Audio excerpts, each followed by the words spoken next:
radiation effect, but also from fallout. Fallout, which may occur miles and miles away from the blast. You need to know about fallout, what it is, how to detect it, and what to do to protect yourself against it. Everybody needs to know. Yes, this does mean you.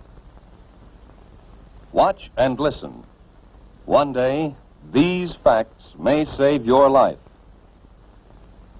What is this fallout, anyhow? Just bits of radioactive fall out of the mushroom cloud of the nuclear explosion and settle on the ground. These bits of matter can be dangerous. You're exposed to some radiation every day, from cosmic rays or other natural sources of radiation. These exposures are too small to hurt you. But when a wartime nuclear explosion occurs, a serious fallout follows. Thousands of tons of atomized earth, building materials, rocks, and gases may be thrown into the air. And the mushroom cloud containing them sometimes moves as high as 100,000 feet, nearly 20 miles up. Some of the radioactive particles spill out near the explosion site. Others may be carried for 10, 50, 100 miles or more. But how will you know if there is fallout? You can't hear, smell, taste, or see the radiation. But you yourself can detect the fallout particles that produce it. The easiest time to do this, without special instruments, is when the fallout is settling through the air. This starts any time from about 1/2 hour to several hours after the explosion, depending on how far away you are. And it continues to fall for an hour or longer. Usually you can see the fallout. So if there has been an explosion of a nuclear weapon within a few hundred miles of you, you should suspect every unusual concentration of dust in the air of being fallout. After an explosion in daylight, watch any unusual accumulation of dust. At night, put a white or light-colored plate outside. Examine it every 15 minutes or so. If dust is accumulated on the plate, treat it as fallout. The particles in that fallout behave like miniature X-ray machines, sending out radiation in all directions. If there are many particles, and if you are exposed to them long enough, you will be hurt. Others will be watching for that fallout, of course. Experts will estimate the probable path and speed of approaching fallout and try to keep you posted. But it may come before you hear any details by radio or otherwise. You must take precautions, whether you hear their reports or not. If radio stations are operating, you will hear reports, especially on the Conelrad frequencies 640 or 1240 on your AM dial. As soon as it is safe for specially protected crews to get out into the open, these highly trained civil defense radiation detection teams will make a thorough check of radiation levels and characteristics. Those facts will be relayed to you by radio as fast as they come into civil defense headquarters in your area. Information from the radiation monitoring teams will be combined and analyzed by experts manning a central radiation control point. These experts, who know just how fast harmful radiation reduces in force, can predict when it will be safe for people to come out of shelters and resume normal tasks. We have warned that you may have to act before you get any detailed reports. Just what can you do if fallout comes your way? Find the best shelter you can. The more solid substance you can put between yourself and the fallout, the better. But an ordinary frame house with windows closed will give considerable protection. In a house, it's best to get on the floor, away from doors and windows. Or if you can, find a location with additional walls in the center of the building. A basement is even better if the house has one. Large buildings, such as apartment or office buildings, give good protection. The thick, heavy masonry of their walls and floors makes it hard for radiation to get through. Basements, inside rooms, or corridors on the lower floors are safest.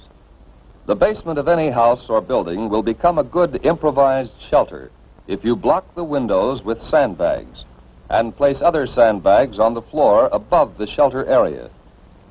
If you don't have sandbags, thick, solid layers of books, magazines or newspapers, or even a series of file cabinets standing close to each other can cut the radiation danger. In some parts of the country, there are storm cellars or outside vegetable storage cellars. They may be used as shelters from fallout. If you plan to use such a cellar or your basement or any other shelter, stock it with food and supplies. To equip and supply your shelter area, you need some of the same things you might take on a vacation camping trip. First, sleeping equipment to fit your shelter area. Folding cots or sleeping bags and blankets. Then, food and water. There should be at least a 2-week supply. You'll want plenty of fruit juices and lots of your family's favorite canned foods. The drinking water supply should be rotated often to be sure it's fresh. And don't forget such basic needs as sugar, salt, pepper, and other seasoning that your family ordinarily uses. Now, some equipment. A radio is very important. It should be a battery portable with spare batteries. A transistorized radio is best, as the batteries last longer. Next, you need light in the form of flashlights and a battery-operated lantern. Then, a good first aid kit. Now, plates, cups, silverware. A can opener and a bottle opener are important. Add to these things enough closed containers to take care of garbage and human waste. Especially if there will be children in the shelter, include some books and magazines, paper and pencils, maybe 1 or 2 small, simple games. The best protection of all is the special shelter built according to specifications of your local civil defense organization. This has an air filter to allow ventilation, but keep dust out. And it has at least 3 feet of earth over it. It would be a good idea to go right now to your local civil defense office to secure plans for the type of shelter you want, and then to get busy on construction. Plans are simple, using standard materials. So maybe you can do the job yourself. But all this special shelter talk won't help very much if you are caught way out on the open road. If that happens, keep driving until you see a building, which may be a house or barn, church or school. Drive as close to the building as you can. Then get yourself and your family out of the car and take cover in the building. If you live on a farm and have sufficient warning, get your animals under cover and give them enough food and water to last several days. And if you can, cover any piles of hay or harvested crops that may be outside. If the explosion has been some miles away, you will have time to fill tubs and other containers with water before fallout arrives. All locations where outside dust does not penetrate will be safe storage points for water. Whatever kind of shelter you find, settle down and make the best of it. If there are others with you, help them by being as calm as you can, and don't be discouraged. You can go out for very brief periods if you are well covered and keep the dust off your skin. Wear heavy boots or shoes and pants tucked in or tied around the bottom to keep dust out. If any dust gets on you, brush it off promptly. And when you have a chance, wash it off. That dust can burn your skin. But what happens if you do get exposed to a great deal of fallout? Food or water has been contaminated by the dust. Internal damage may occur. When dust has been left on skin, there will be skin burns. When you have been near dust too long, there may be radiation sickness. Exposure can even cause death. If you have had considerable exposure, you will vomit and grow weak. But after a few hours, this sensation will pass, and by the next day, you may have had the last of it. Even if you have been exposed to excessive fallout, you may eat and drink just as you normally would. But don't force yourself. Whether you have had these symptoms or not, if civil defense radio announcements have said that radiation has been high in your section, keep an eye on your condition for the next few days. Watch especially for these developments in the 2 weeks following exposure. Return of nausea, sore throat, bruise spots developing without any known reason, loss of hair. These conditions, or nosebleed, or diarrhea, should be reported to a doctor or to the nearest first aid station set up under civil defense plans. Unless civil defense teams have warned that your area is still dangerously radioactive, you can get out and work to help yourself and help others. Although fallout can be deadly, your chances of avoiding damage from it are much better if you follow the directions we have given you.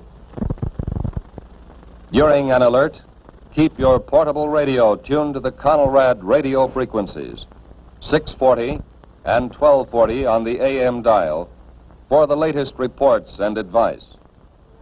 Right now, today, before there is an alert, take time to learn the Civil Defense 5 steps to safety. Learn warning signals and what they mean.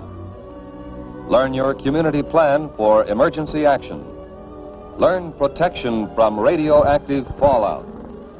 Learn first aid and home emergency preparedness steps.